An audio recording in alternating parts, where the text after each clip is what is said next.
Hello and welcome to the Peace Talk, this time with Professor Boaventura de Sousa Santos. Boaventura studied law in Coimbra and Yale University. He was a distinguished scholar at the University of Wisconsin-Madison Law School, director emeritus of the Center for Social Studies at the University of Coimbra. He is regarded as one of the most prominent Portuguese living left-wing intellectuals. He played a substantial role in shaping the World Social Forum. His project ALICE is funded by an advanced grant of the European Research Council, one of the most prestigious institutions in Europe. He published several books which are well known around the world and translated into many languages. He has been awarded also several prizes for his research, most recently the Frans Fanon Lifetime Achievement. In April this year, he was accused of sexual harassment and exploitation of labor. These alleged cases were reported in publications by 3 former researchers.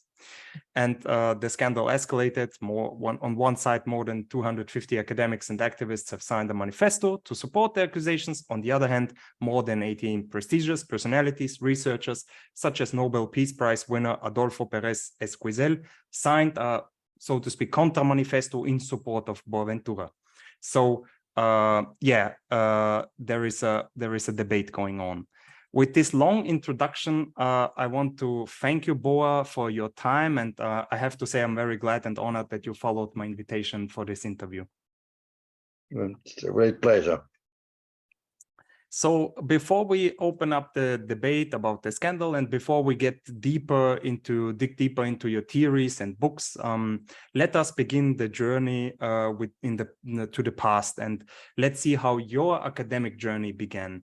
I always ask the people I interview how they get into academia, what was their motivation to study. Sometimes people want to change the world.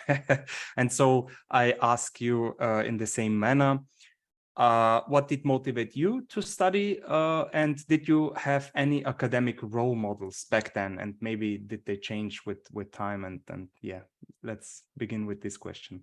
Well, I started my studies at the University of Coimbra. I was one of the first members of the working class to get to the law school at Coimbra University, which is a very old university, founded in 1290, and a very elitist university in the late 50s. And so all my family was a working class family.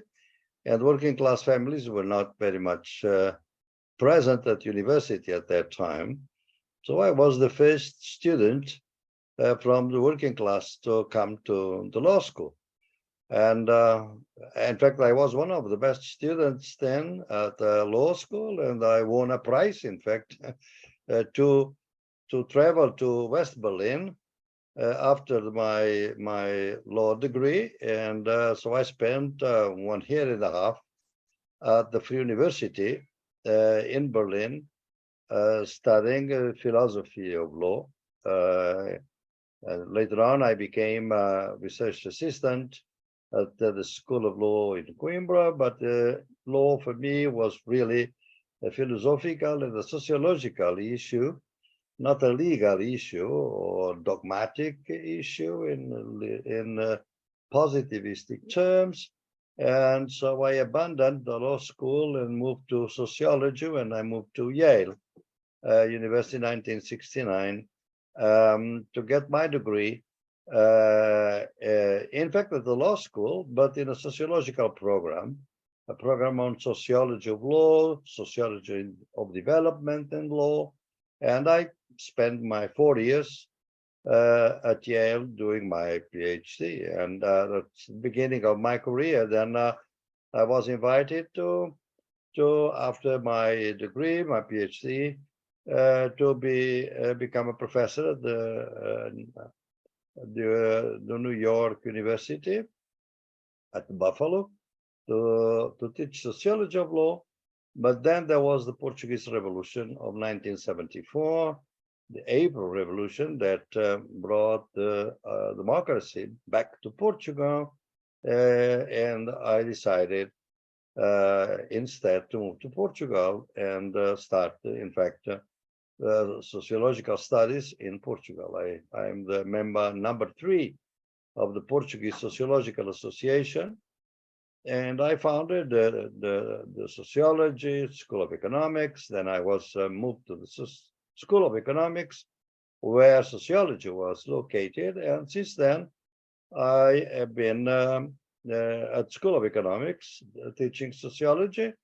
Then I found a research center in 1978, and from 1984 onwards, I spent most of my time in the United States. In fact, half year in the United States, in the University of Wisconsin, Madison, teaching or doing research the full term from August to December, and the rest of the time, in fact, I was not very much at the center. I was most of the time traveling. So that has been my life, was as far as your first question is concerned. And what about the academic role models? Did some like Foucault, Chomsky, Marx, Gramsci, did touch your soul, or? Well, in fact, at the time was basically Marx was a very great influence. Not when I was in West Berlin, because in West Berlin it was impossible to do that, because I was there was at the time there was a wall, the Berlin Wall, and my girlfriend, in fact, lived in Ost, and on the other side, and I would cross the wall very often because we foreigners could cross the wall without any problem if you didn't stay for more than 24 hours. And what I saw on the other side was not good. I was coming from a dictatorship. Portugal was then a dictatorship when, as you know, until 1974. And what I saw on the other side was, of course, very different, but in any case, also a loss of the freedom and so on. So that was not the kind of the regime. So I became a Marxist at Yale. It was at Yale that I started my systematic studies of Marxism, always in a very heterodox way, that is to say, not Althusserian, not very dogmatic, but on the contrary, very open to other types of philosophies. And at the time, in fact, a great cultural revolutionary, a very polemical one, of which I was a very good friend, called Ivan Illich. He was Austrian, actually. He was a priest, actually, a Catholic priest that used to be a priest in New York, and then moved to Cuernavaca and founded a center for democracy, human rights, education, very revolutionary in terms of ideas, and also a very good place where we could meet wonderful people. Many of them were refugees from the dictatorships in Latin America. But there was a time in which I also met other great intellectuals, like André Gorz from France, with whom I taught a course together called Law and Revolution. So that was probably Illich, even though he was not a Marxist. In fact, I had lots of debates with him because I didn't share many of his ideas, but he was a brilliant mind. And I had a debate going on topics of education, and I was very much interested because I was very influenced also by another person, a Brazilian pedagogue, Paulo Freire. Paulo Freire had a famous debate with Ivan Illich because Paulo Freire wanted to keep our schools, but reform them, while Ivan Illich wanted a total deschooling, as he called it. That is to say, education should be done by parents, communities, workplaces, and not formal education. So, as you can see, some of these ideas that seemed very revolutionary were appropriated later on by the extreme right forces. So I saw always this danger from the very beginning, and therefore there were many debates and stuff. Right. Very interesting. Yes. In the philosophical seminar in the university in Vienna, led by Sophie Feigl, we did read your book, Epistemologies of the South, and there you touch power structures, hierarchies, and knowledge production, and the epistemicide. And I have to say a big shout out to Sophie and the colleagues. We read your book. We had wonderful discussions on, what to do with this book. On this point, a big shout out to all the colleagues. And now, with having this in mind, how do you become interested in power structures, hierarchies, and you get the impression that you have the motive to change the world. How is that? How can you explain that? Is it because you are from Portugal, a former empire? Is it because of your family roots that you talked about, working class family? How can you explain that? Well, Joseph, there were lots of explanations. Of course, for someone that comes from the working class background, the questions of power or powerlessness is always there. And in fact, I was very much struck by power structures of different kinds, not just based on capital, but on something else, on identity problems, on racism, on the intellectual, on colonialism in general. In fact, I lived very intensely. I was a member of the anti-colonial movement because, you know, the Portuguese colonies lasted until 1975. So when I was in Berlin, in West Berlin, I was in a Katholische Gemeinde, because at that time I was a Catholic. And in fact, I gave my first lecture, in fact, was against colonialism. Portugal, das Erbe des Kolonialismus. And it's very interesting because that lecture was attended by the SDS students, as you know, were very radical students in Berlin in the 60s that in fact started the student movement. And they were in my lecture ready to denounce me because since I was Portuguese, they thought that I would be defending Portuguese colonialism. But of course I was not. I was in fact very critical of it. And at the end of the lecture, they came to me and they invited me to join the SDS, the Socialistisches Deutsches Bundes. But, you know, I was a foreign student. I was not supposed to join German associations, and I refused. But we became very good friends then.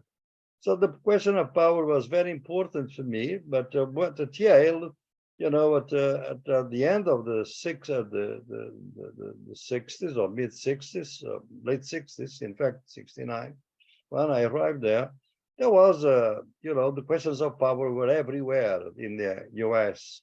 Was a wonderful society for critical thinking at the time.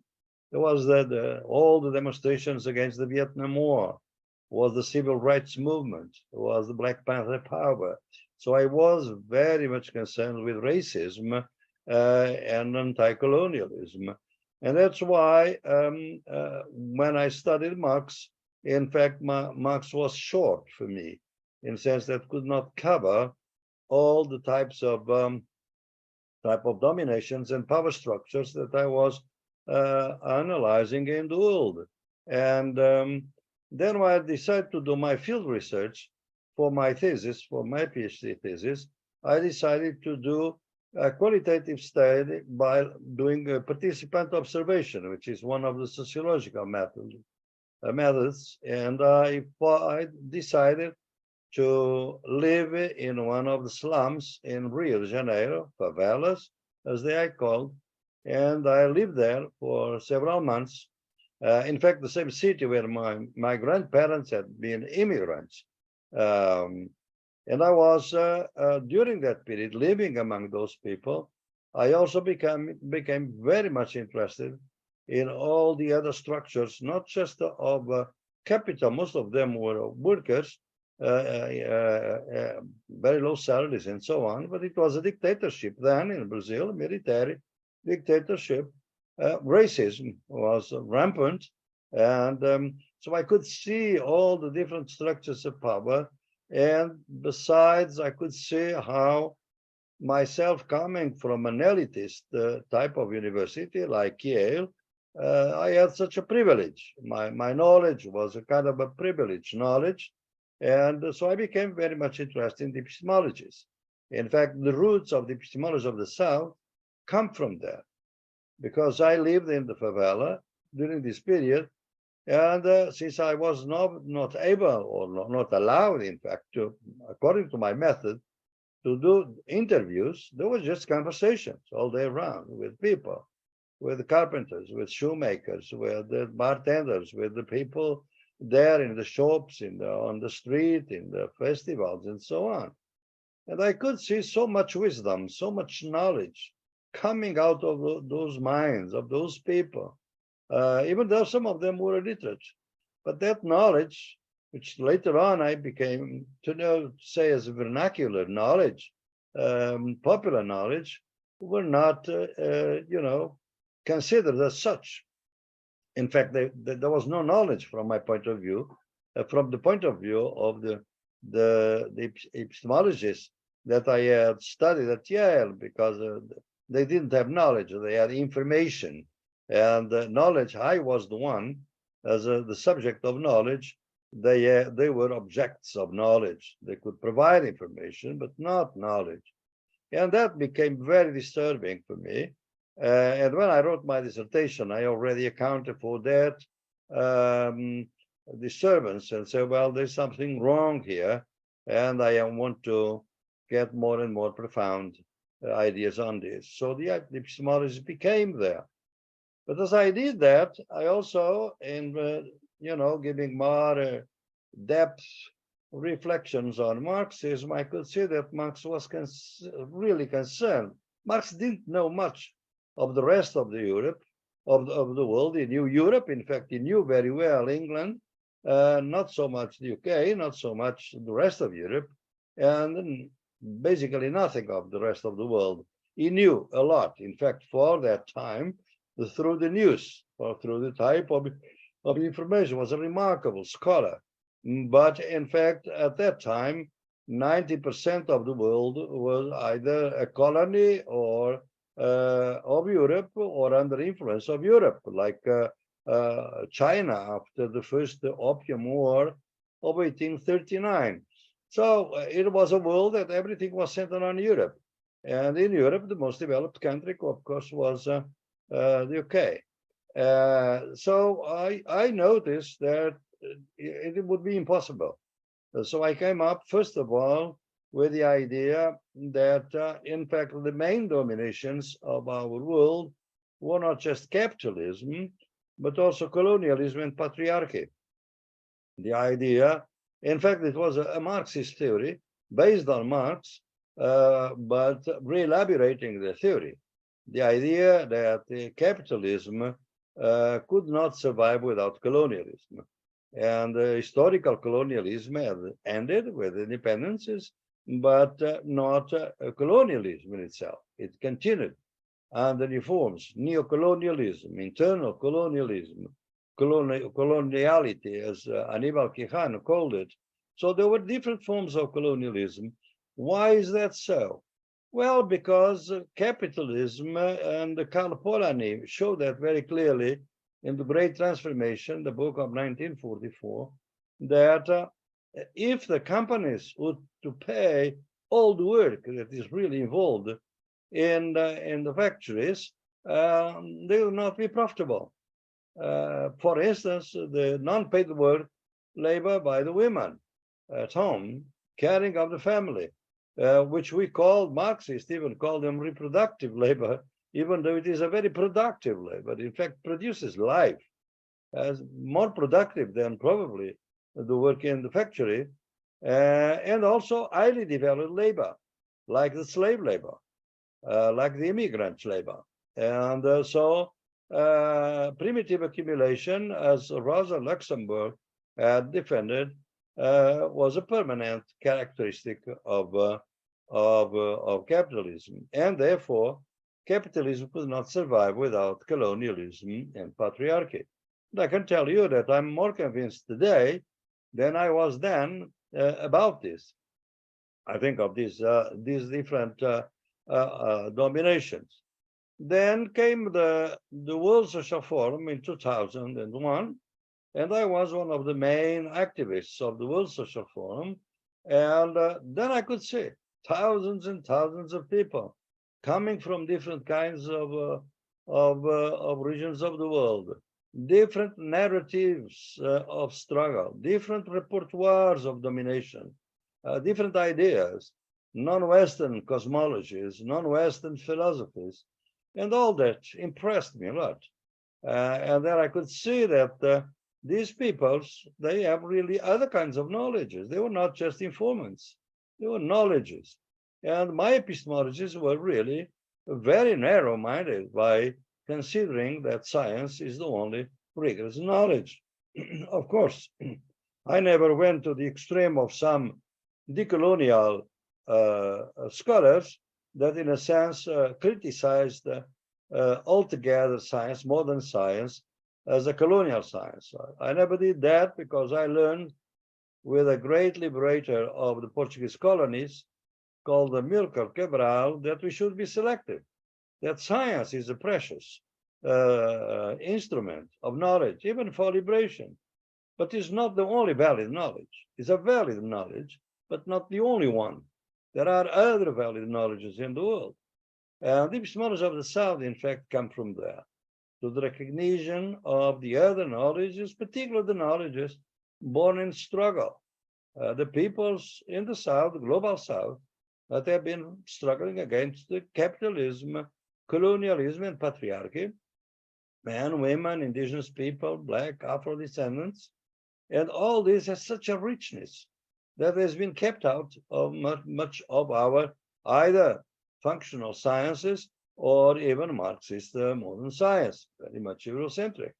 So that became the topic for so I had a very broad conception of power.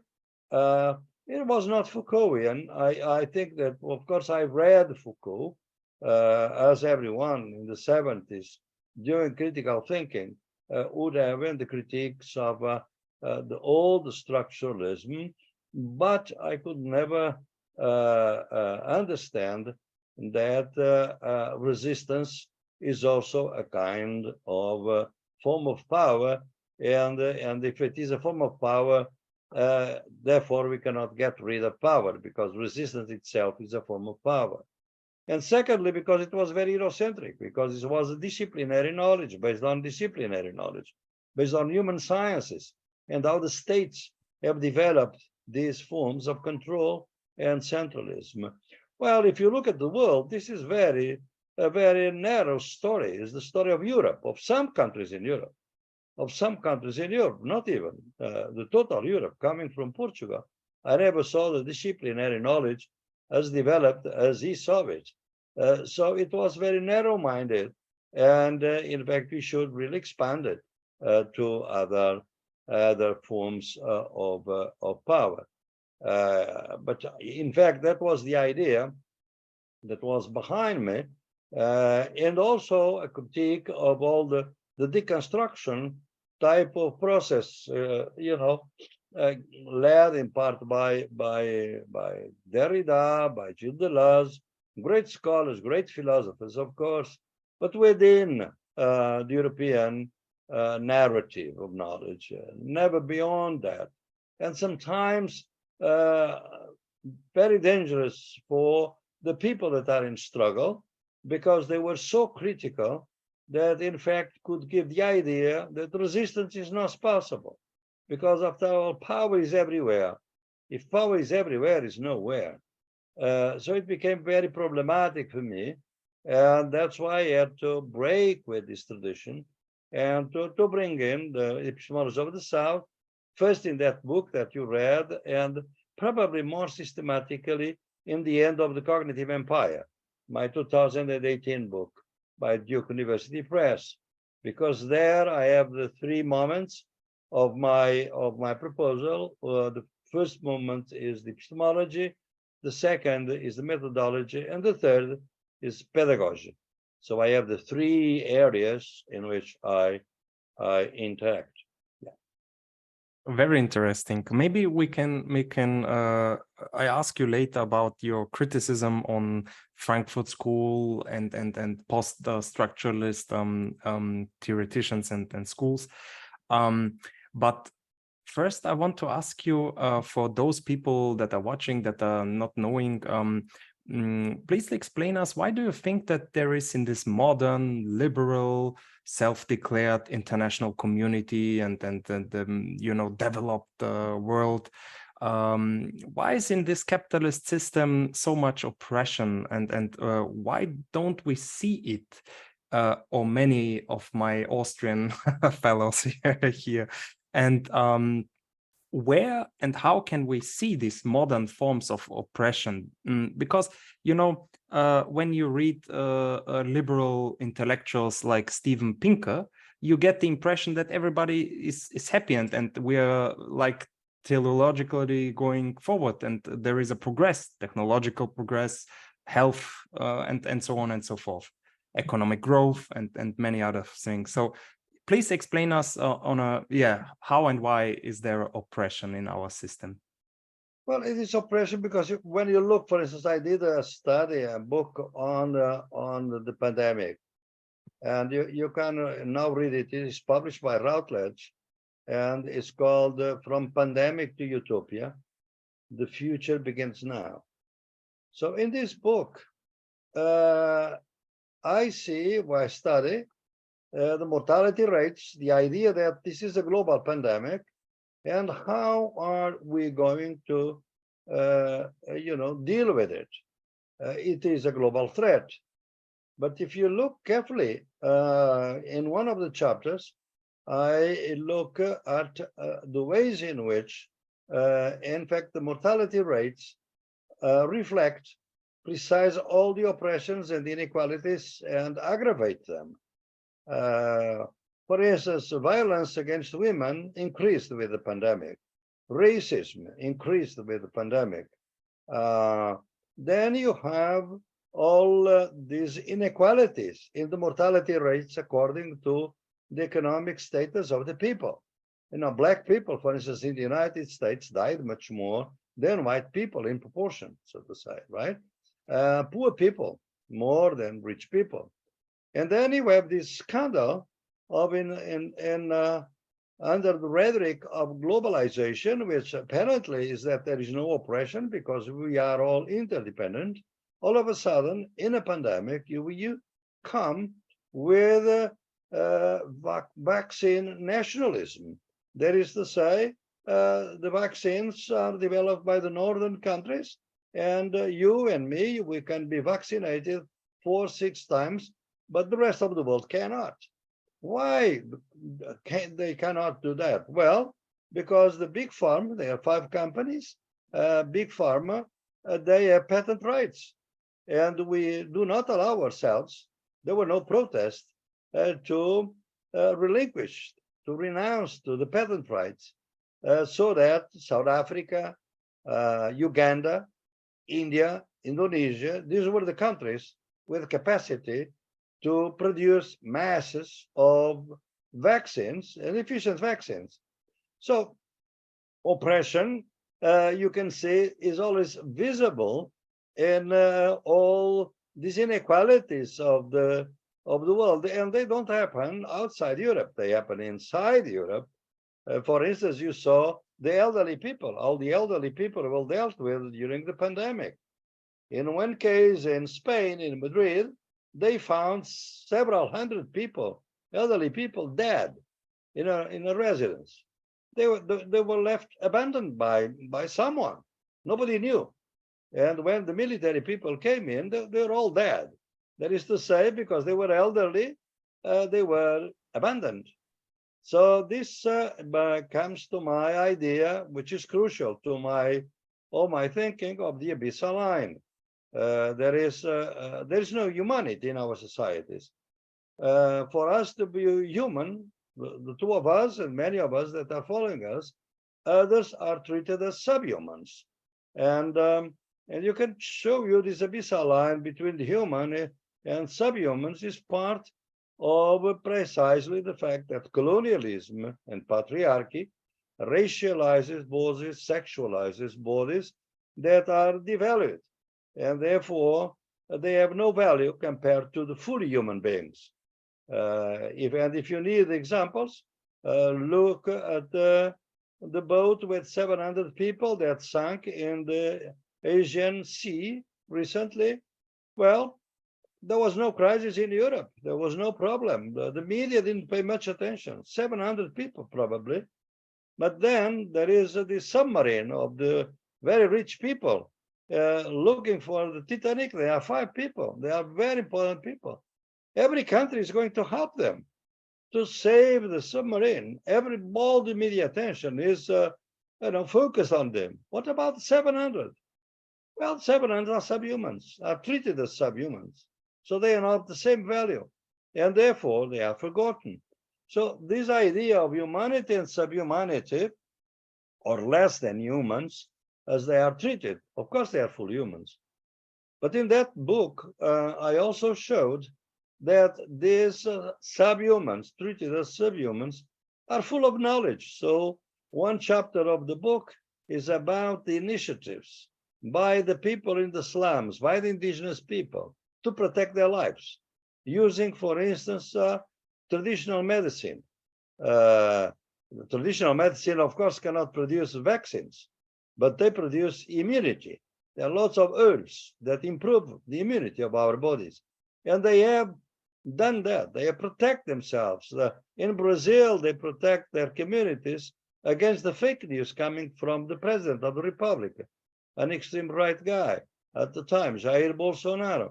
So, there are lots of other knowledges that were circulating, and these are the knowledges were knowledges that would counter many of the official knowledge by the World Health Organization, because asking the people to wash their hands very often when they don't have water just to drink in many countries, in many parts of the world, or to cook, is almost an hypocrisy. And so they have to find other ways to protect themselves. So this diversity is what I think you can see the oppression, but you don't see it because the world is organized in such a way that we don't see it very well. I'm not sure that you see it in Vienna. Metternich, one of your politicians in the 18th century, I think it was 18, he said that the Asian began in Landstrasse. Landstrasse at the time was the street where the Balkanic people, immigrants from the Balkans, they were Muslims, most of them, lived. So for him, beyond Landstrasse was Asia, was not Europe anymore. So you see that we have always been doing this type of distinctions, and it was not just in the 18th or 19th century, it's right now. But in order to do that, you have to abandon your media, usual media in your journals, periodicals, and you have to look for other information and stay with the people and be part of the struggles. Absolutely, yeah, I totally agree. And when I read the book of Judith Butler, she divides these two categories, victims and collateral damage, and then she asked the question, how is it that we look at some bodies at oppressed bodies and and so on and so forth. So this idea I got from Judith Butler, and I believe that I can see here parallels. In many lectures, you spoke about an interesting thing that I also experienced in my days when I was more active in social movements. There are many social movements fighting these kinds of oppression that you mentioned: racism, sexism, capitalism, and so on and so forth. But they are not united. And I asked myself, we are almost the 99%, we can say. And how is it that we are the majority and we are oppressed? What kind of system is this? And why is it? Yeah, it's unlogical for us. And there you pointed out that this contradiction and yeah, I get a lot from this idea. So please explain us why and how are we divided in these struggles? You know, feminism is mobilized against the colonial struggles and vice versa, and so on and so forth. Please explain us this concept. Well, sometimes I have a sense that I myself contributed to the creation of a monstrosity, a monster, because what we did from the World Social Forum onwards was to show the plurality of the dimensions of domination. Domination was not just about class, was about race, was about gender, was about public religion, in the case of was caste in India, were many other ageism, ableism, for instance, there were other kinds of dominations. And in fact, we were trying in the World Social Forum to celebrate the ways in which you could bring together our struggles. Because I always saw the drama of and the tragedy actually of our time, is that I saw very clear in my studies, as I did with this last book, which is just now published in 2023 on the pandemic, that domination always acts articulated, in articulation. For instance, I demonstrate in the book that once in Brazil, for instance, capitalism became more aggressive with the extreme right government, immediately more racism came up. Racism increased. More feminicide increased. That is to say, domination is always articulated. Capitalism with colonialism, which is, of course, one of the facets of racism and so on, and patriarchy. So they work together, but the resistance is fragmented, and that's the tragedy. And is today more fragmented than ever. And I think that's the situation in which we are. And I think that for that, neoliberalism played a very important role. Because neoliberalism, in fact, tried to destroy the capacities of our unity, or the possibilities of our unity. First of all, because it created the idea of possessive individualism, something that was old, but became much more strong now. The idea that what counts are the individuals, not the communities, not the people. And the individuals are autonomous. The idea of false autonomy, as we saw in the precariat in the labor relations, or they call flexibility, which is nothing else but just labor without rights. The Uberization of the economy, as we saw it, is always celebrating the individual, celebrating the body, celebrating our autonomy, without conditions to be autonomous. Because what are the conditions of autonomy for the people that deliver food to our houses, right? They're autonomous in a sense. They are not employees, except in England now. These people are already, the deliveries are already unionized, but they are considered autonomous, collaborators. They are entrepreneurs, so to say, right? At the same time, they have no alternative. And if they don't deliver, and I saw them in Brazil and in Colombia and many countries, delivering food every day, and they are hungry while delivering food all the time. So It is amazing how neoliberalism eliminates the idea of social responsibility and replaced it by the idea of guilt, individual guilt. And therefore, it also contributes to the division of the struggles, the idea that my struggle is more important than your struggle. And I think that the identity struggles became very important while the class struggles almost disappear. For instance, the word capitalism disappeared from our books, not just from the news. What we have in markets, the economy is about markets, not about capitalism. The very word disappeared. So the power structures of capitalism also disappear. And identity, for instance, became very prevalent because in a sense, separated from the struggles against colonialism and against capitalism, it is absolutely compatible to neoliberalism. In fact, it can favor neoliberalism agendas and even extreme right agendas. So I think that's the situation in which we are now. I even wrote a book which is not available in English, but also in only in Portuguese, Spanish, and Italian, Lefts of the World Unite, the idea that, echoing Marxism, workers of the world unite, lefts of the world unite.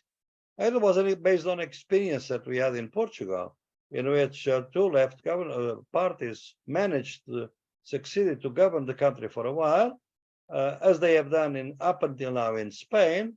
But you see that all these coalitions are falling apart. And in fact, the extreme right is gaining power everywhere, and the left is being divided more and more. So both in political terms and in terms of social struggles, we see more and more fragmentation, dogmatism, and so on. And therefore, I think this plays, in the power structures, in the benefit of the power structures, because once we are divided, then, the power goes on as ever. Probably more seriousness, we're more serious now than before. Absolutely. And this division frightens me because it is understandable on a personal level from my experience, because I did, for example, an interview with a scholar who does research on femicide. And she, in the end, I asked her, how do you cope mentally with always looking at these tragic events? And then I asked her, do you hate men? And she answered quickly, yes. So I understand her on a personal level, but she hates me as well. So it's kind of, I want to give her room to explain to an audience how, what is femicide and so in order to support us, to unite us, your fight is my fight, and and I can feel and see the division, and it's unfortunate. And yeah, I understand it on a personal level, but yeah, on a strategic level, it makes us weaker in the transformation of society. Yeah, absolutely. Yeah. So let's maybe move on to the next question. So you always said that we need new forms of knowledge.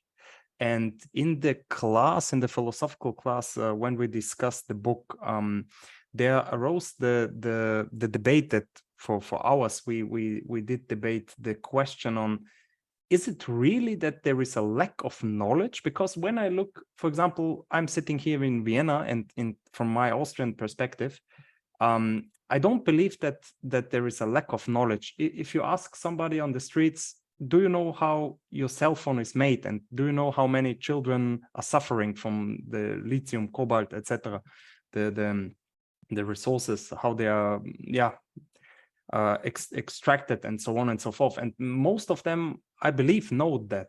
And it's more, and I'm on this side, that it's not knowledge that is lacking, it's the political and individual will, especially for the privileged ones, especially those who are living in the global north and especially the privileged one, the middle and upper classes in the global south.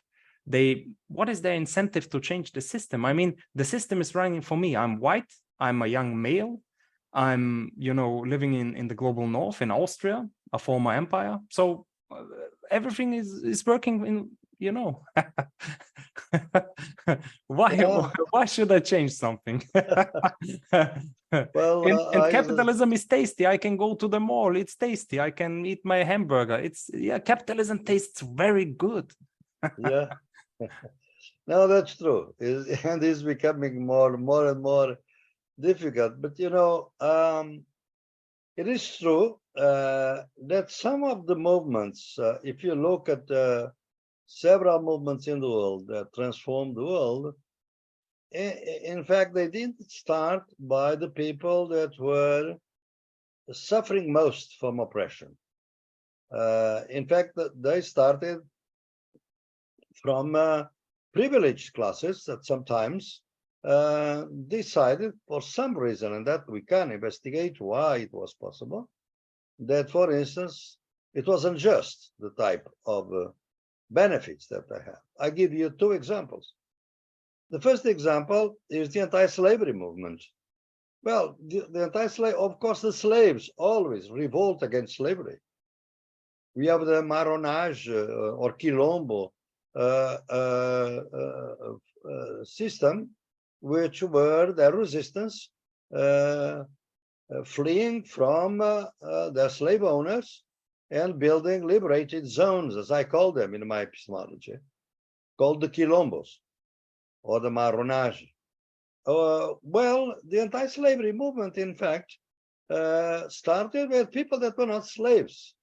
They were people in the middle classes, educated middle classes in the 19th century, already 18th century, but then 19th century, that really start seeing that, it's degrading that we have people that we own people. They are commodities. They are treated as commodities. And of course they did that, and they did that together with slave organizations by the slaves themselves, and of course also benefiting from the anti-colonial liberation movements and so on. But you saw that these people, in fact, mobilized for other struggles. Why was that? Well, a sense of injustice, a sense that, in fact, yes, I'm not going to abandon my benefits, but in fact, all this is that I have at the cost of so many people that cannot afford what I can afford. And therefore, I will probably struggle for them to have access to the same type of goods, and if not exactly the same type, at least a little bit. And we should struggle for that. But what we need for that?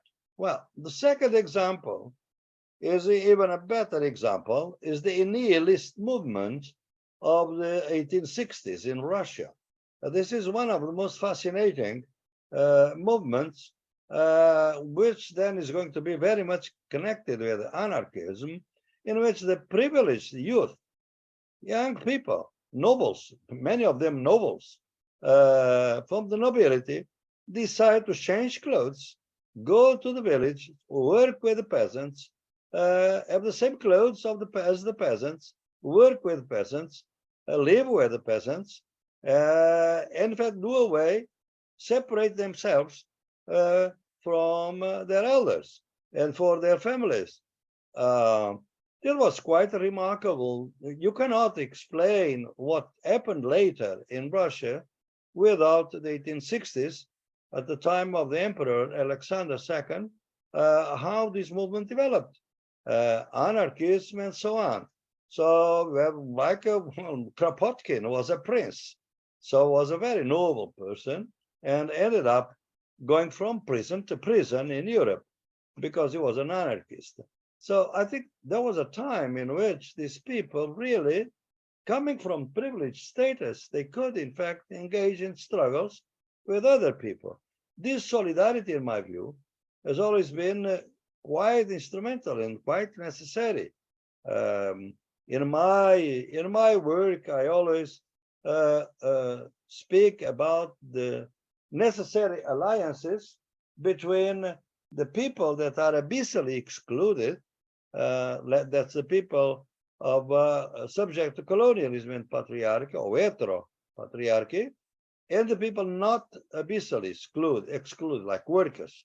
That is to say, they are fully human beings, they have rights, rule of law, they have democracy, but they are excluded, and more so, because our societies are very unequal these days. So you can see that, in fact, if you look at this union, it would be very important. But it's always a task, a historical task. I have to tell you that when we organized the World Social Forum in 2001, the trade unions didn't participate. Why? Because they thought at the time that they were the only important struggle, the struggle of the workers in trade unions. What about women? What about Black people? About the indigenous people? Well, they're not important. So it took a long time to make them believe that they were as important struggles. So I think that neoliberalism has been working very, very hard to separate us one from the other, and to be able that the struggles that used to be very important are not important anymore. And since we are more and more divided, more and more individualized, then what become difference become indifference. That is to say, you can see the difference with all these people that you see in the world. You can read the news, or the people that drown in the Mediterranean, but you experience that with a certain sense of indifference. I mean, the world is like this. I think neoliberalism has naturalized social inequality to such an extent that people, in fact, accept it, in a sense, as a fatality. And then they go for philosophies that are hyper-individualist, like Peter Sloterdijk and others in Germany, that really, play the individuals as the only entity in the world, and they are, monads in Leibniz sense, that is to say, solely isolated identities without much connection with the world. And this is creating all problems, as you know, with the youth, with questions of burning out, with the increase in suicide, and everything that is part of the same narrative. Absolutely. And 3 years ago, you held a lecture on decolonializing the university and at the Nelson Mandela University in South Africa. And there you quoted, it was remarkable, there are people who doesn't want to remember, and then there are people who cannot afford to forget. And this is remembers me of Sandra Harding, a feminist scholar, feminist standpoint theory. She also said something like that, similar like that the oppressed one they have more to gain by knowing the system, by knowing how the society works. So, and the oppressor is less interested in getting this knowledge, to flow. So yeah, that was a remarkable idea that I totally share. Yeah, so knowledge and the production and reproduction of knowledge is very important. And then you moved on and said that we know the knowledge of the winners, so to speak, because if you hear the liberal narrative, the end of history, Fukuyama and Huntington and many more, so okay, there is no fight going on, there is no class struggle, this is the end, this is no struggle is needed. And yeah, this is also, yeah, on an epistemical level I can see the fight. So here it really makes sense, the hegemonic epistemology to counter it. Yeah, here I totally understand you. Yes.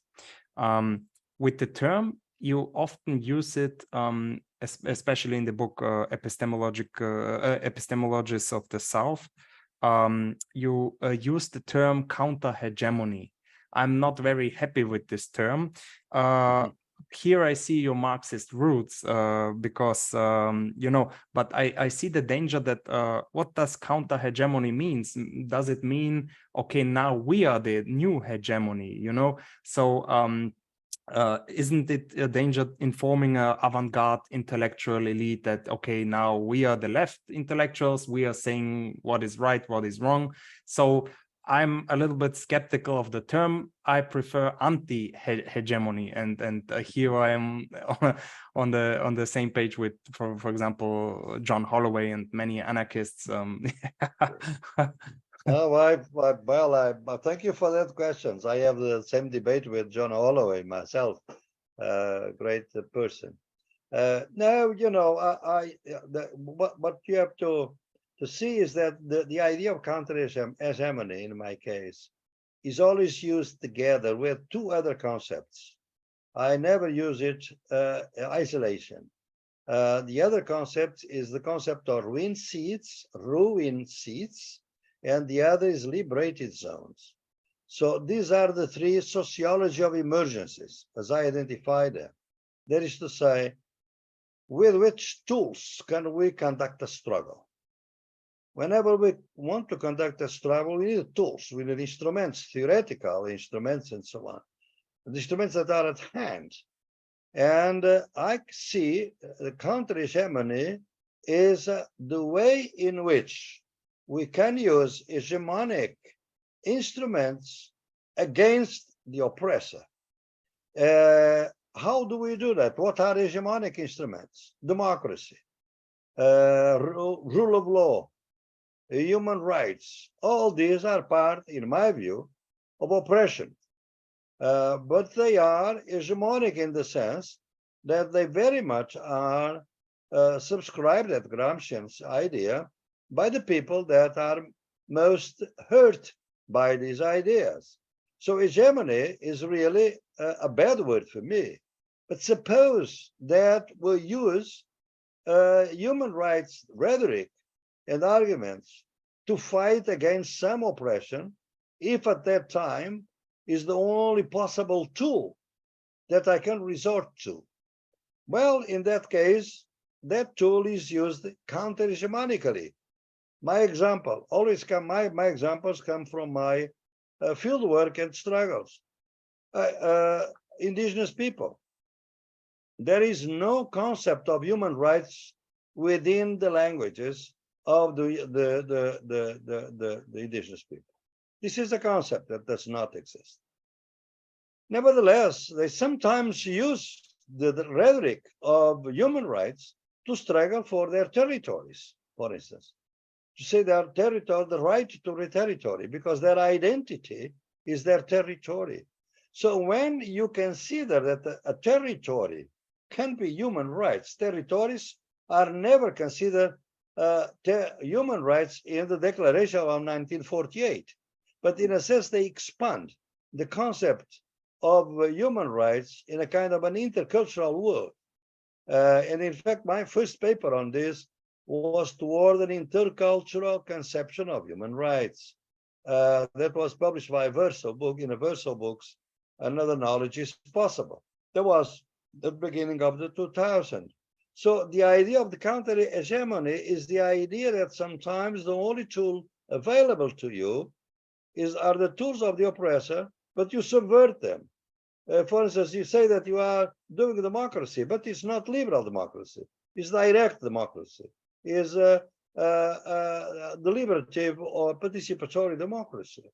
But I never use them in isolation. I always think that in social struggles, particularly in which I have been participating, we see also what I call the ruin seeds. Ruin seeds is a composite word, concept of something that is dead, ruin, and something that is emerging, seed. And I consider one of the most fruitful concepts that I've developed because I have seen that in my research and political work.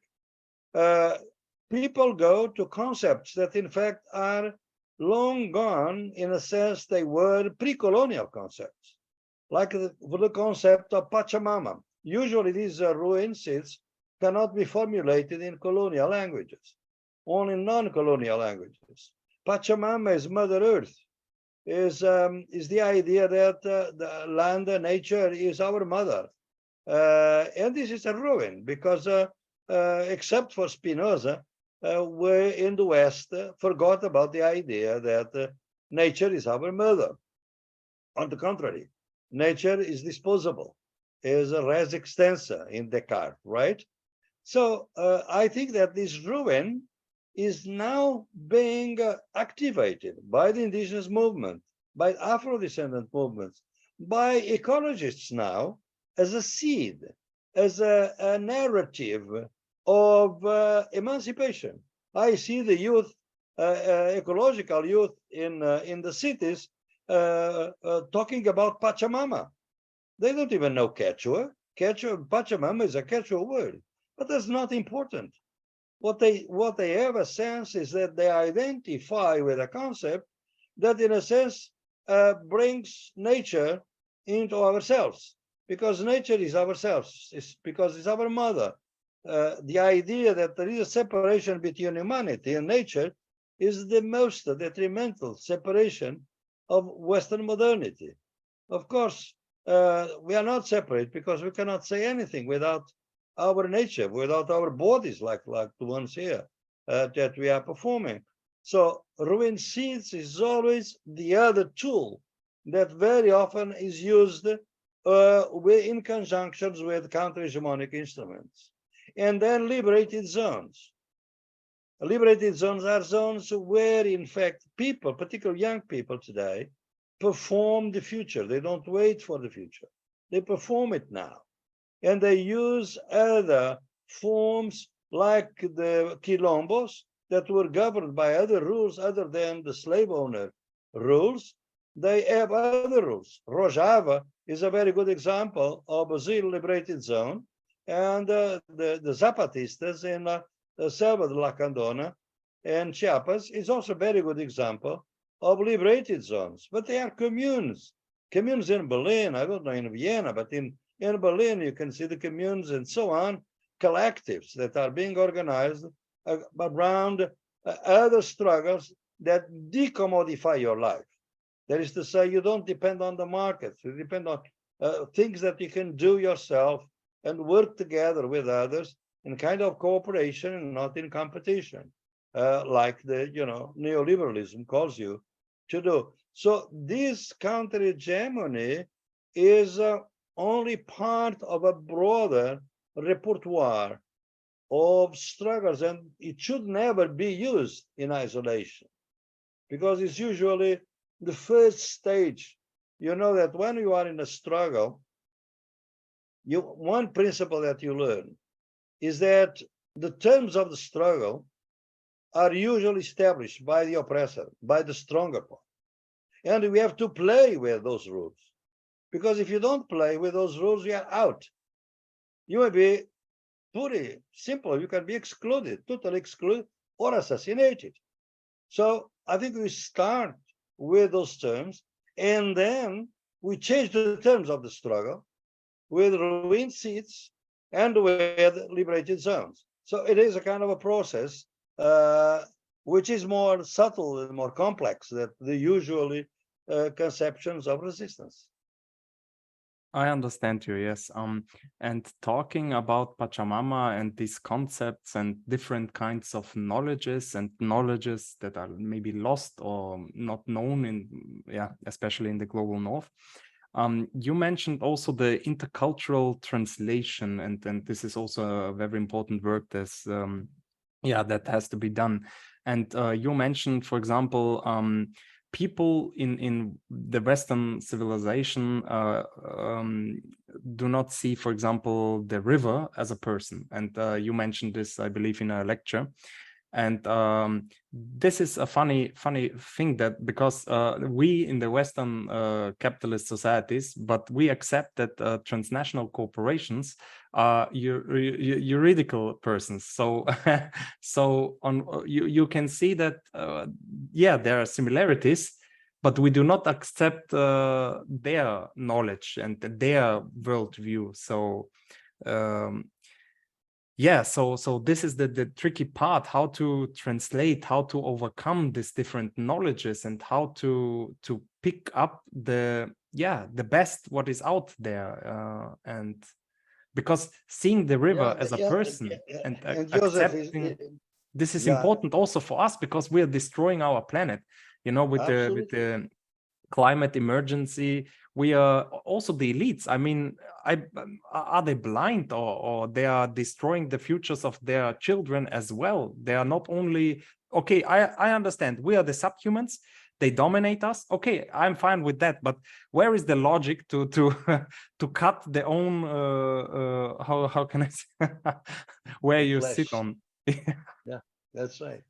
No, it's really what I've been struggling with is always a question. Our innovative thinking, or whatever it is, in my case, not an avant-garde, but a rear-guard intellectual. I always consider myself rear-guard, not avant-garde, because I learned a lot from the movements.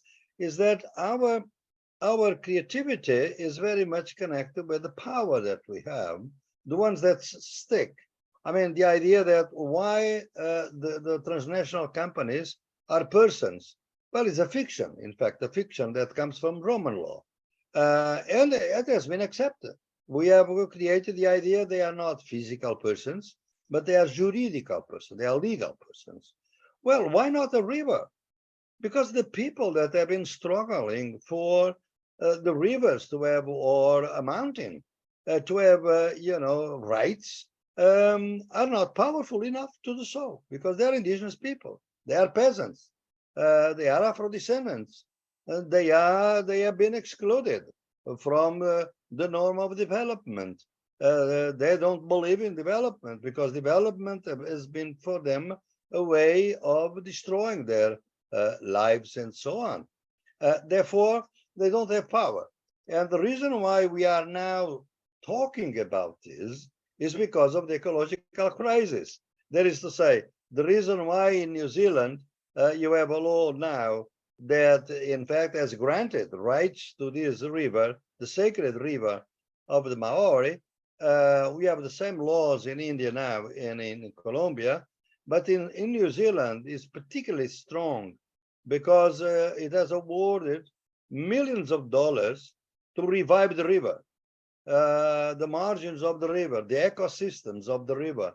And in fact, these human rights of the river, as a person, the guardians of that right are the indigenous people themselves. So this is a major change in our jurisprudence. And in fact, in a book that is coming out by Cambridge Law and Epistemologies of the South, I have a long chapter on the river, precise on the question of juridical personality of the river and so on. Absolutely important. So one question that is also touching me and myself, because you are, for example, critical of the Frankfurt School and postmodernist and so on and so forth, but you are quoting them many times, for example. Or the other critique is that, for example, I published last year this anthology with a colleague of mine, Leo Gabriel, and my mother, even today, did not and cannot read it because she do not understand what what I'm talking about. So, and the same problem I can see in your books, especially the epistemologies of the South. Also in the seminar we discussed it. You address that this book is for the subaltern, this book is for the oppressed, this book is for the peasantry, and so on and so forth. But to be quite honest, they cannot understand you because you are quoting Hegel. You are, that the concepts are, even for me. I'm now working on my PhD, and even for me, it's tough. I have to read 1 or 2, 3 times maybe to grasp the whole concept and idea. So can you react to my problem with my book, but also can you answer the critique also that applies to you? Well, it's the problem of we as intellectuals. This is a problem that all of us face. In fact, I'd like to see your book, because you mentioned, is by any chance is Leo Gabriel that you mentioned, Leo Gabriel? Yeah. Well, it's a good friend of mine. His father. Leo No, I wrote it with his son. This is his son, Junior. His son. So I'm a friend of the father. I'm a friend of the father because Oh, we have nice been one. together in the World Social Forum. I see. That's very interesting. So, no, that's true. That's true. That's why I have in my probably the most revolutionary aspect of the decolonizing the university work and the epistemologies of the South is that I say something that people usually they listen to, but they don't take it seriously, and they become very resentful, actually, is that I say that if you are really going to be serious and consistent with your epistemologies of the South, then you should spend 50% of your time at the university and 50% of your time in the struggles with people. So why is that? Well, in part because I think that, in fact, it's our responsibility, it's a privilege today to be in a university, and is a way of trying to share this knowledge, because people really like and they need academic knowledge. It's stupid to think that people in the movements, they disregard academic knowledge. On the contrary, I can tell you an interesting story. I was in El Alto, which is a city in Bolivia, on top of La Paz, and the women were discussing for almost an hour, because it was a discussion among women, and I had been invited. It's a huge organization of women in Bolivia called the Bartolinas Cisas. And these Bartolinas were discussing, and they were really insulting each other because of the cooperating or not with the previous government, and they were, insulting each other. And the insult usual was, "You are a neoliberal." They said, "No, I'm not. You are a neoliberal. You are a neoliberal," and so on. There was a discussion almost for an hour, and all of a sudden, the president addresses me. I was listening to that. I said, "Professor Boaventura, please tell us what is neoliberalism?" And all of a sudden, I was, of course, I was surprised by the question. It was a wonderful question. And I said, what was neoliberalism? What I thought that was neoliberalism, was the most recent version of capitalism. And I said, well, from this, I can assure you that none of you are neoliberals. You are not neoliberals in any way. It's just in a way of insulting each other, because you are fighting for cooperation, for a better society, for harmony, for anti-capitalism. So it's not neoliberalism. So academic knowledge has a place. It's a very important place. Oh, how can you do that? We are transitional people, as I call the epistemologies of the South. The epistemologies of the South are transitional because they exist only because there are epistemologies of the North. If there was no epistemologies of the North dominating our universities, well, we shouldn't need the epistemologies of the South. If you could invite people from other walks of life to come to your university, teach, work with your students, doing seminars and so on, people that have ideas about different things, with whom you can, and really disagree. Some of them are quite reactionary sometimes, right? But you have to interact. What I have come to the conclusion, it's impossible to do that in academic life. And that's why I think that we have to be outside there. But my books, in fact, are addressed to the academic community, because they are the ones, it's not because they don't understand what I read, what I write, is that they cannot afford buying the books. They cannot even afford buying the books. So I also publish chronicles in newspapers. For instance, I have columns that sometimes are in Spanish, Portuguese, or English, and try to make some things of more accessible and so on. It's another strategy. But in fact, the academic life today, if you have to play the game in academic life, because if you are going to, particularly if you are a younger scholar, and if you don't quote certain authors and so on, the referees don't allow your paper to go on. So we have to resist within the academic life. But this is a contradiction. We have to live with the contradiction, not to supersede it. And I live with that contradiction myself.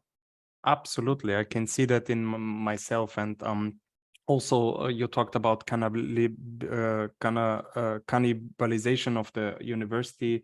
And I can, I see it in my personal life, because together with a colleague and friend of mine, we applied separately for Rosa Luxemburg research funding.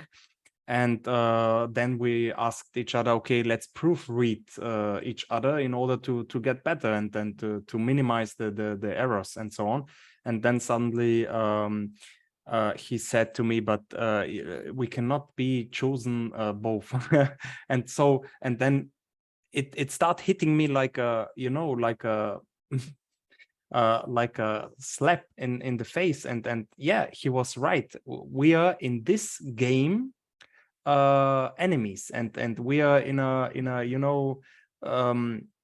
it was ugly. It was an ugly situation, but we proved read each other, and it was a productive and with full of solidarity and so on. And both we didn't get it. So it doesn't matter anyway.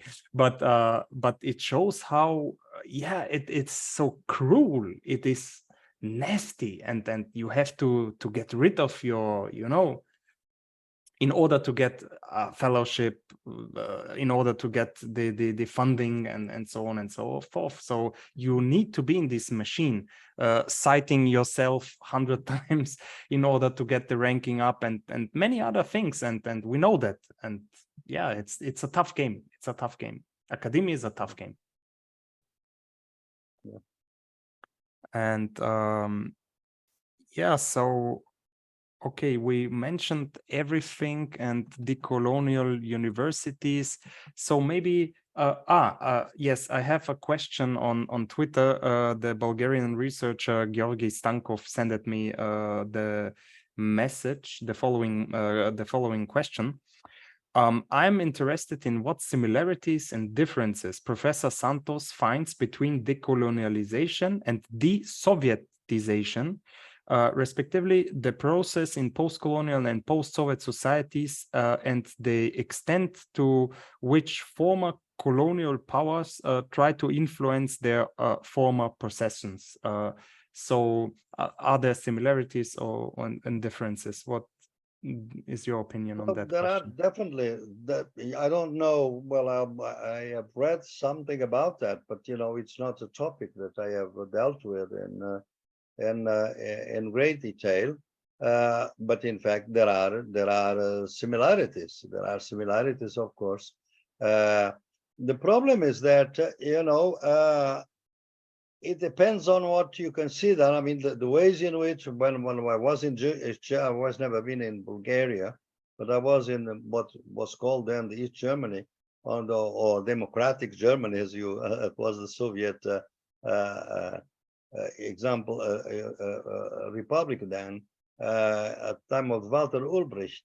And in fact, we could see that was the Soviet presence was absolutely oppressive in my view, in my reading of things. And was it a colonial situation? Well, that concept didn't come alive at then. There was, because colonialism was reserved for the European colonies outside Europe. For instance, we are not aware at the time that there is internal colonialism in Europe, that Northern Europe has always dealt with the Southern Europe in a colonial way. And when we saw the crisis in Greece, we could see that the German newspapers dealt with the Greeks as if they were colonial subjects, in a sense. They were lazy. They didn't know how to govern themselves, and so on. They used lots of colonial prejudices I was reading Der Spiegel, and I was really astonished. And they did that with Portugal, they did with, with Spain and so on. Well, in that case, in East Germany, in the former Soviet group, I have seen lots of different attitudes. I mean, in fact, very critical of the regime. At the same time, why Marx is widely read now in that regions, in the former Soviet countries, and I don't understand. I'd like to know more, and probably your listener could help us, because it's quite contradictory. Because it was an oppressive system, but there was no unemployment. They had free housing, they have education, and so on. I was in Macedonia very recently, was part of Yugoslavia, and I was there in Skopje, and we were discussing precisely this, the ambivalence. We want our freedom, we want democracy, but what we would like to would be a kind of a social democracy. But the problem is that Europe is doing away with social democracy. As the extreme right governs Europe, the social democracy will not survive. So that's the contradiction going on. Call it a colonial situation. It's quite polemical. I would need more reflection on that. Could be a simplistic way of analyzing it, and I don't want to do that out of respect for our colleague. Absolutely, yeah, I understand. So let's move on to the last topic. I know it's uncomfortable, but I'm in a very ugly and uncomfortable situation as well, because I'm in a position that I'm not involved. I'm not interested really, but I have to speak about it. Because also in the philosophical seminar, as we approached the end, she got the message that there was some academic misconduct, and then we stopped reading you. So it is also difficult in academia as well. So and I'm not a big fan of cancel culture. I'm more on the direct approach. If you have a problem, face it. Let's talk about it and get rid of it. But okay, because. And my ugly situation is because if you're innocent and the accusations are wrong, I'm asking tough questions, and I'm putting dirt on your name, and maybe I offend you, and it's ugly. On the other side, if if the accusations are wrong, I apologize, and if they're all right, and so I do unjust to the victim. So on either side, I am in the baddest, in the worst seat. But anyways, the problem lies there, as far as I can see. In April, there has been accusations of sexual harassment and exploitation of labor. These alleged cases were reported also in publications. Then there was this division, like I said in the beginning. More than 250 people signed a manifesto to support the accusations. On the other hand, many intellectuals and researchers and prestigious people like Adolfo Pérez Esquivel signed a manifesto in support of your position.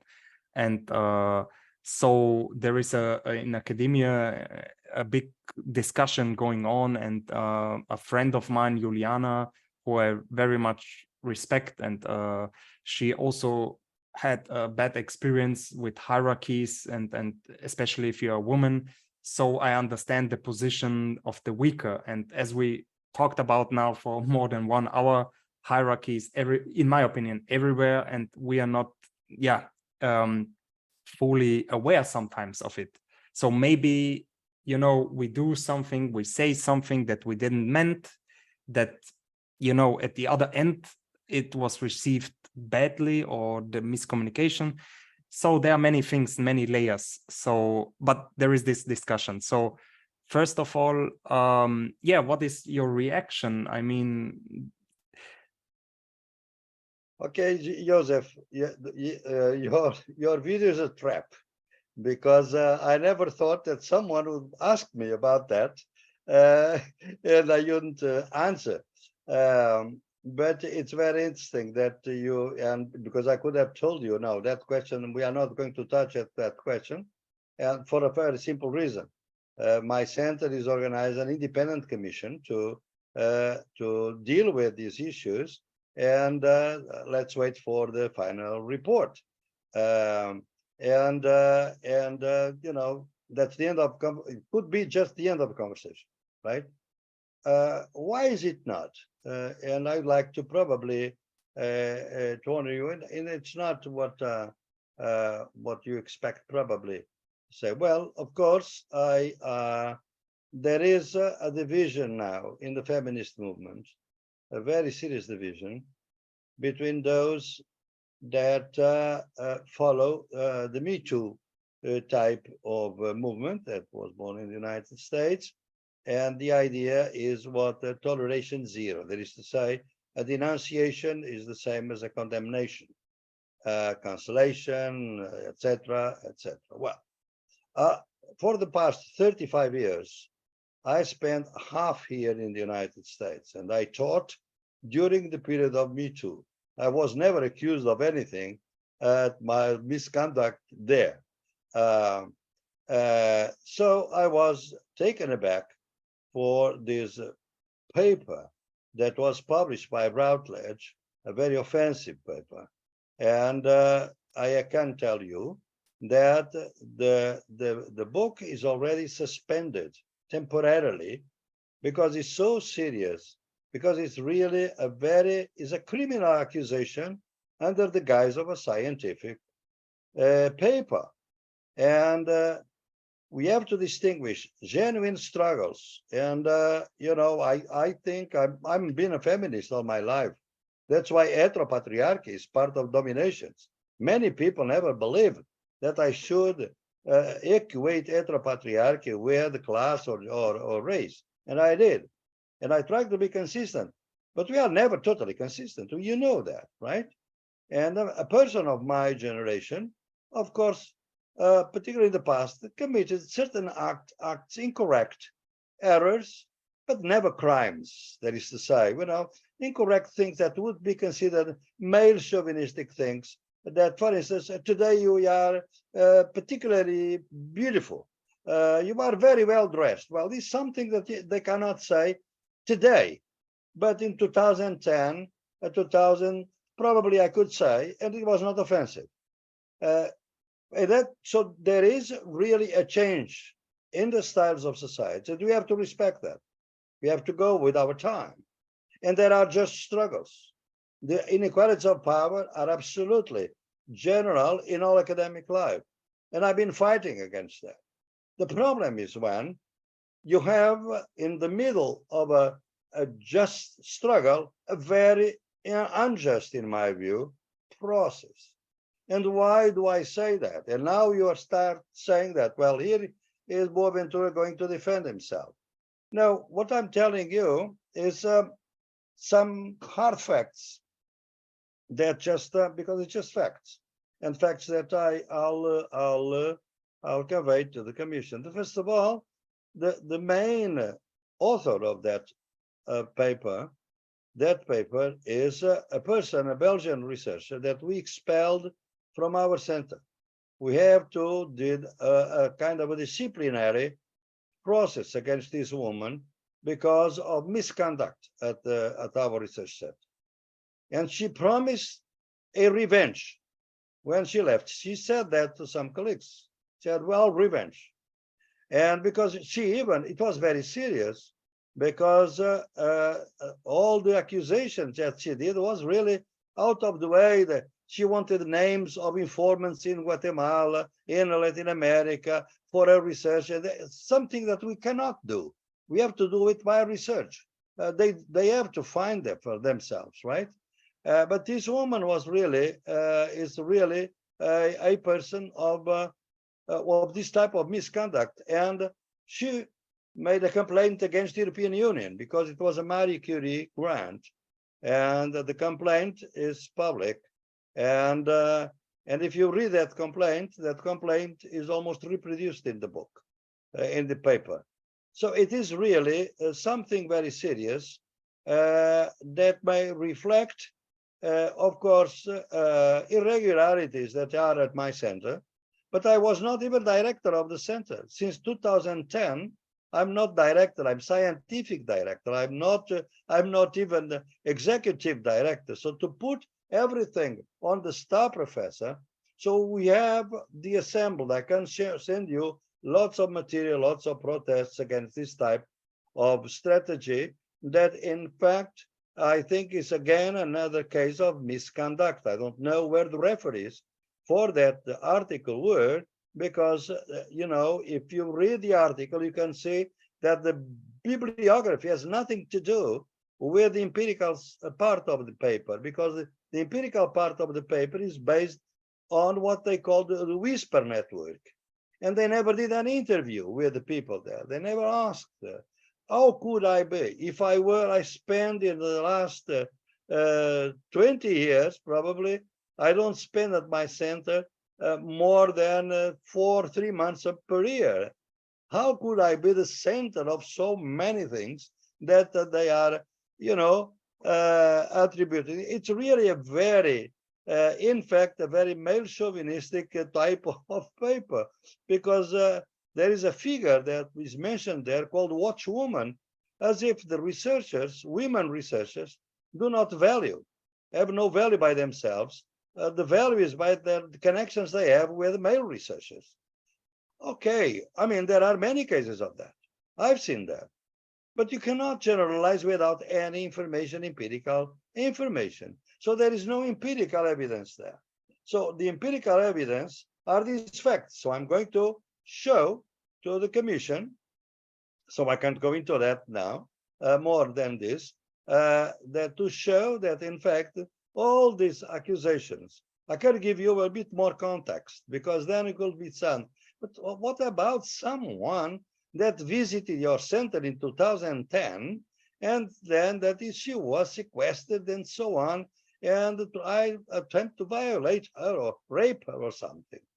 Well, this is a complete invention. I was in Chile, Josef, and I was quite, I don't know what to think about that, because I didn't remember the woman at all. So I immediately called my secretary and said, look at the documents, all the emails exchanged. But I don't know if you have seen my refutation of those accusations. I have, distribute them. It's a complete refutation. The problem is that sometimes even people don't read the refutation anymore, because if you are in toleration zero, the enunciation is what counts. I mean, it's not true. I think we have to see the facts also. So what is said there, my refutation is complete. I mean, this woman was in communication with me until 2014, and she said that she never communicated with me. She said that the place where I took her was a restaurant of my own family. Well, I have the ticket on the bill of the restaurant. It's a very famous restaurant in the town. 2010. I mean, this is quite an invention. Why is that? Why all this comes out, particularly at this point? Well, this is not, what I'm going to tell you now is not a fact. This is a suspicion. And I'm probably speaking more, since I liked your interview in good faith, and I'm probably telling you more than I should at this stage, because we are before the commission is going to start, I hope, very soon. But what I see is the disproportion of this scandal, in spite of my refutations and everything. And I saw that some cases, for instance, here in Portugal, there are cases of real sexual assault or harassment at universities, and they never mention the name of the person. They say, at the University of Oporto, a professor has been accused of sexual harassment, this and that. Well, in my case, were name, photo, days and days after. Why was that? Only because I'm a famous social scientist? only because I'm widely read in different languages? Well, I have to give you some of my suspicion. I'm the almost only voice in Portugal against the war in Ukraine, against the continuation. I was very much against the illegal invasion of Ukraine by Russia. But from then on, I became, because I lived in the United States for so long, that I know that this war was provoked by the United States. Is a provocation in order to really try to neutralize Russia and basically to try to neutralize China. And therefore is a proxy war that is going to destroy Ukraine. And you can see how even cluster bombs are being now proposed in that region. So I'm, believe it or not, I am almost the only one known figure, public figure, saying this in the press. And I have been insulted a lot, insulted by people because I'm a pacifist, because I'm pro-Russia. I was never a member of the Communist Party. So that's my luck, because even they think that Putin is communist. Putin is extreme right guy. I mean, I have nothing to do with this guy. But the problem is that what I was saying was quite scandalous. And I think there was an interest in shutting up my voice. And in fact, my voice now is shut. I'm publishing my chronicles, but not in the major newspapers as I used to do. I don't know if this has anything to do with the disproportion of the scandal, because there were other motives. Because the feminist movement is divided, and the younger generation of the feminists, they have sometimes the idea that the man is the enemy. As you mentioned before, this is very clear in many, particularly younger generation. I have to understand them as a sociologist. I have to say that I even wrote a document of self-criticism, saying that, well, in the past, there were some errors, but, never this type of crime. How could I ever do these kinds of things? So this is preposterous. And it has been used against me because I was out of this revenge, I would say, of this woman, because it was addressed to me, while in fact I was, let me, a moment, because it's my phone, I have just to close it. So Josef, that's what I have to tell you, probably more than I should, because now we'll have an independent commission. Probably the report won't be before the end of the year. And I'm returning to my books and so on. But of course, this cancellation has created a lot of suffering for me. And of course, has damaged my reputation now. And I rely on friends. Many feminists, from Argentina, very good friends of mine, Rita Segato, Gina Vargas, many people that I know, have told me, now we are against cancellation because nobody knows my position on this. Josef, I have never talked about the cases except my refutation, and I mentioned this because I told you I published that. All the other cases that I'll mention, I'll have my facts, I have the documents, I have the emails, everything is documented. I'm very at peace with me and whatever happened, quite frankly. What I'm not saying that there are no irregularities in my center, but not with me. And that they should be investigated. They should be, of course, investigated. What we don't understand, one of the authors even, another author, mentioned to someone that in fact the paper was not intended to be against Professor Santos because we admire him and so on. But then the final version was by this Belgian researcher, and she put everything on top of the professor, and because it was the idea of revenge. So it's very unfortunate. is we are in a period that precisely we're discussing how we are being divided at this point, and usually are people on the left that are subject to this type of thing. So we are destroying critical knowledge. A lot of us are, look what happened to Tariq Ramadan, for instance, 5 years. But it was a judicial case, was probably very serious. My case has nothing to do with the courts, but it's a mediatic situation. Many people write me and say, well, Boa, this is very unfortunate, we are with you, and so on, and we go on reading and so on.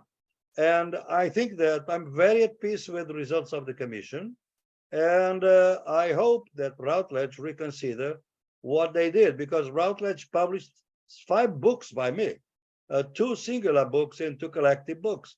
So they themselves are a bit puzzled by the quality of this chapter. But as I say, and I want to emphasize, the struggle against unequal power within the academic life is a very just struggle. And much more has to be done in that case. And I'm ready in my self-criticism, I say, well, that's I want to collaborate with, which I've been doing in my center, quite frankly. But then all of a sudden, there is this betrayal with this trap, in a sense, that was used for different purposes in different parts of the world. So I have to rely on my friends, on the trust that I know at peace with my conscience, and relying on the commission and waiting calmly for that. But Josef, I have to tell you, with much psychic suffering, because cancellation, not being able to go to the newspaper and say, oh, this is my position. Because they say, no, but your position, but the woman position is always the prevailing one. I think that in 19% of the cases, they may be right, but sometimes they are wrong. So I have to separate the issues, to consider the just struggles, but be very much against the unjust ones. And it so happened that I have been really targeted for different reasons by an unjust and a deep injustice against me. And I hope that truth will prevail. It will take some time. It will prevail, but this is a part of our life, of our world, and I have to be a sociologist of my own time. And I don't have a party to protect me. I don't have a church to protect me. I don't have a secret society to protect me, as sometimes in the past happened. So I'm there. I'm out there at this point, very lonely, but at the same time enjoying that you, Josef, engaged with me in the conversation. We had a wonderful conversation, and we had to. I never expect that you would touch that question, but I could have told you before of, let's say, that question not, Josef, because it's under investigation. But I enjoy the conversation with you, and I think that you'd probably like to have at least my feelings. You can have the date, the documents that I'll present to the commission that show the facts of the situation, but at least you get a feeling how I feel about this, and I can't say more about that.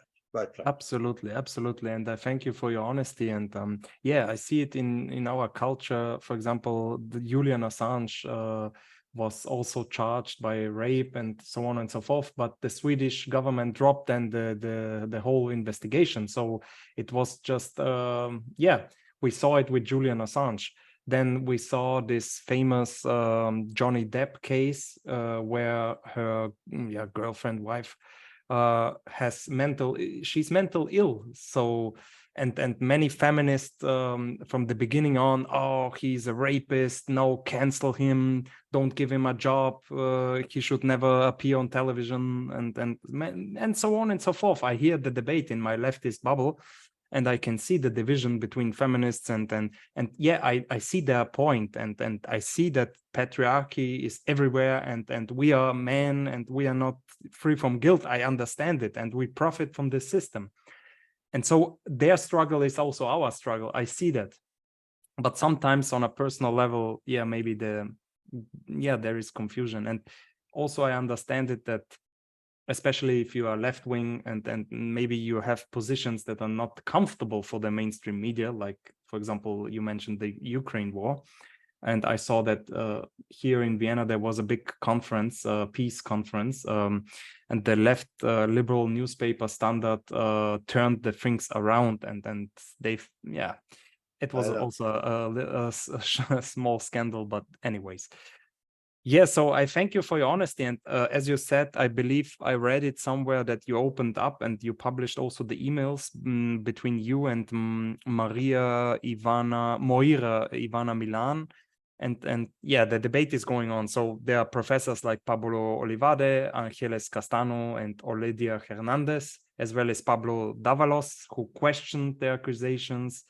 But then there are also, yeah, Brazilian Congresswoman Bela Gonçalves, who announced that, yeah, she can feel it, and she's also been assaulted. So yeah, I do not understand emails about that. I have also the emails, Joseph. I'm going to present emails, facts, documents, and nothing else. Yeah. One day we'll know more about this one day. Probably now it's impossible to know more. Thank you. Thank you for your openness. Thank you for the long, also theoretical discussions. I enjoyed your book. I'm like always critical, but this is fine. And yeah, thank you for answering the questions in depth. And yeah, I wish you a pleasant day, and hope we stay in contact. And I hope that you send me the link of this conversation. Can you then? Of course, of course. Of your YouTube. Of course. Okay. Of course. Thank you. Good. Thank you. Bye-bye. Bye-bye, Joseph.